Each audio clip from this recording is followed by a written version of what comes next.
Hi everybody, in this video I want to talk about MFN, Most Favored Nations, and how it's helpful, can be a hindrance, or totally hijack a sync license. So that's what we're talking about in this episode of Sync Supervision and Clearance.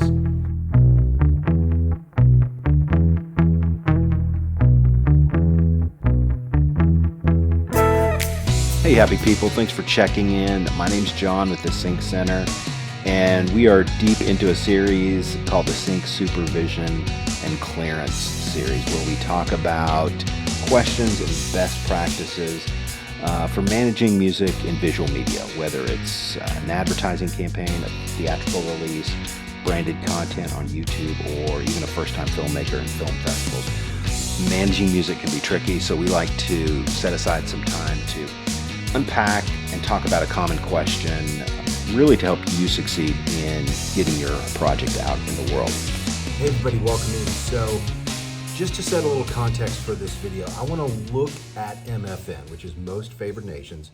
It's a fairly common term. If you've worked in the sync licensing space, you're probably familiar with it. But I want to look at it in a little different context. I want to look at it from both sides of the transaction, the buy side or the sell side, whether you're supervising music and licensing music for a film, or if you're granting the use for your works, okay? Very different headspace, some different things to consider depending on where you are and what side of the transaction you are in. I want to look at how it can help a negotiation and a project move forward, or how it often hurts and can hijack a use completely and derail it. So some things you want to be very careful of. And lastly, I want to give you a framework that we use every day in kind of getting clarity on this process and not pricing yourself out of sync uses. So first, let's define MFN. MFN is a mechanism that's used in negotiations. It's called Most Favored Nations. And basically what it says is that everybody's going to get the same price. So it sounds wonderful, right? Everybody's going to get the same price, and it's a group hug, and let's all kumbaya and all get along. Well, it can work that way, but other times it can kind of have the inverse effect. So how it works is that MFN grants parity to both sides of the transaction, the master and the publisher. So let's talk about a framework we use before we jump in here. For us, as we're brought into a project, say a filmmaker or an ad executive brings the Sync Center in to manage the music for the whole project, we're thinking about a handful of different things. We are thinking about budget. We are thinking about air date and timeline. We're thinking about song choices. We're working with the producer to really get in their head and to help the spot be a success throughout the context of the larger film, or maybe just the spot. And we're also thinking about air date, timeline, how much runway we have, how fast the negotiation process works, and replacing music, okay? So there's a lot of moving parts there, a lot of levers that we're thinking about to really complete a project. So a framework we use to really help clarify and expedite and really bring reality and clarity together is something called rabbits, deers, and elephants, okay? So there are rabbits, there are deers, and there are elephants. So let's look at that in the sync licensing space. Rabbits can be smaller companies, maybe an individual or just a producer who's instrumental piano guy would be a rabbit, okay? He's a mom and pop, he's a one-stop, he's a rabbit, okay? And then there are deers. So deers would be someone like the Jimmy Van Heusen estate, the songwriter for Frank Sinatra and Dean Martin. They're not a rabbit, but they're not an elephant. So they're right in between. They're a deer. So Ain't That a Kick in the Head, Come Fly With Me, Love and Marriage. It's a small catalog, but it's a powerful catalog. It's a very valuable catalog. So that would be something, the kind of catalog that we would think about as a deer, okay? And then there are elephants. This would be the Sony Trees, the Universals, the BMGs, or Warners. They, massive companies with teams all over the world. And as we're supervising, we're kind of thinking about each of these. Is the catalog a rabbit, like a music library, unknown content, lots of it, there's lots of rabbits, or are they a deer? Are they kind of a mid-size, well-known catalog, but a family estate kind of thing?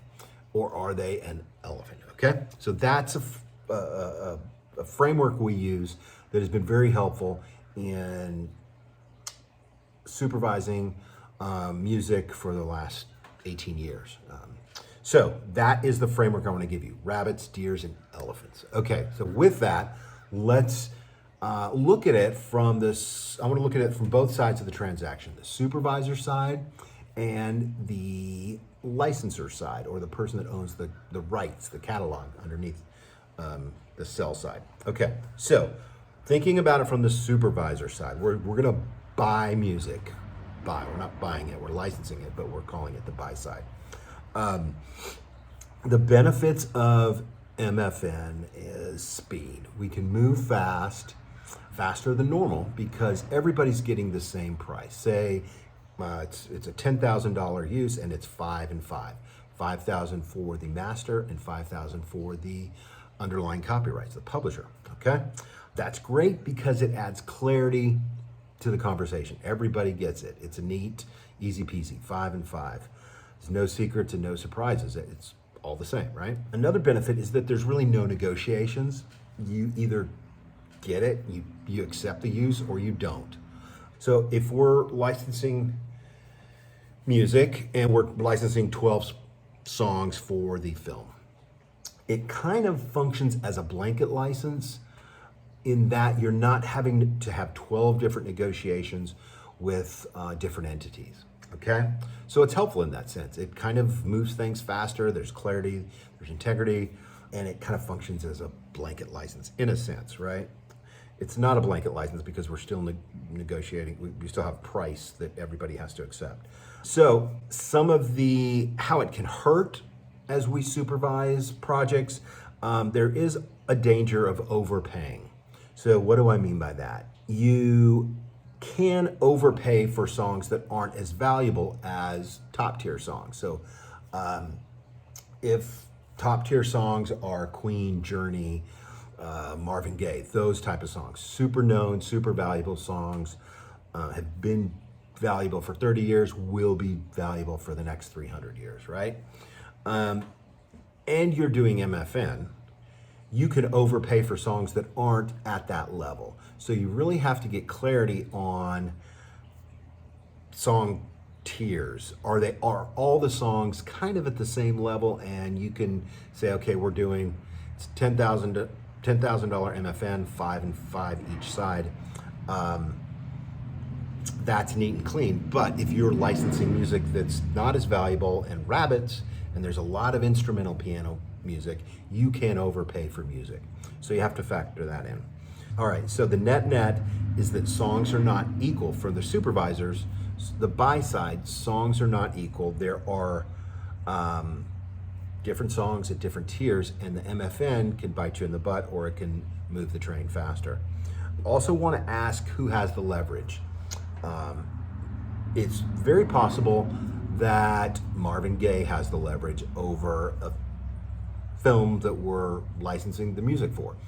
They don't have to grant us the use, but they want to. They want to generate money for their catalog, but ultimately they have the leverage, okay? So when you ask and you offer that price, it has to be a solid price, right? 5 and 5 may be an insult to Marvin Gaye. I'm just using that number as an example. Those are some things to think about from the supervisor side. Now I want to flip it and think about it from the publisher side, the rights holder side, who are selling in a sense. They're not selling, they're licensing, we know that. But they are granting the rights for that music. So some things to think about, whether you own a small catalog or a massive elephant like Sony. Is this right for you? Is this as a tool to move fast and avoid the negotiations and get a quick check? Hey, 5 and 5, you just made $5,000 off your catalog without really doing much, right? So it can be a benefit to move fast and just get a quick check, right? How it can hurt you, and we've seen this often as we're replacing music for projects, is that smaller catalogs, rabbits, can be overly precious. Say with their instrumental piano catalog, they can ask for MFN with someone like a Marvin Gaye or a Journey, and it really can bite them in the butt because their catalog is we can find other instrumental piano music. We can't find other Marvin Gaye music or Journey music or Queen. Has a very different leverage point as you enter into a negotiation. So you want to be careful of not asking for MFN if your catalog is kind of a rabbit level. You know, your small music library, one stop, or a producer who just does one thing, and that's awesome. But you want to be clear in that you're a rabbit and you're not a deer. You're not a Jimmy Van Heusen.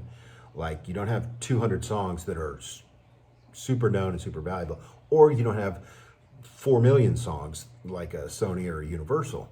So you want to get very clear in being comfortable in your own skin as a rabbit, deer, or elephant. So those are a couple things to think about. So some takeaways: understand the problem. For the supervisor, this isn't a transaction. You want to build a relationship with supervisors. So relationships are everything. Also, you want to get clear and comfortable in your own skin. Are you a rabbit, deer, or elephant? Okay, you want to have a realistic view of where your catalog is, and you don't want to be overly precious with your catalog on the rights holder side. So those are a couple things to think about. Hopefully that's clear. MFN can be really helpful in moving things quickly and getting clarity, or I've seen it really hijack a project where somebody's overly precious with their catalog and they think their song, they think their stuff don't stink. And so you want to be careful of that. So hopefully this helps you as you're working in this space, whether you're a filmmaker, whether you're an ad executive or a music producer. This touches both sides of the transaction. So I wanted to kind of bring this to you and give you that framework to think about: rabbits, deers, and elephants. Also, if you would like to download our sync licensing field guide, we're making that available. Should be at the link below. It's about 80 questions that we get often, definition terms and questions that will help you as you manage this space, whether you're a rights holder, producer, filmmaker, or ad executive. So with that, this is John. I will see you next time. All the best.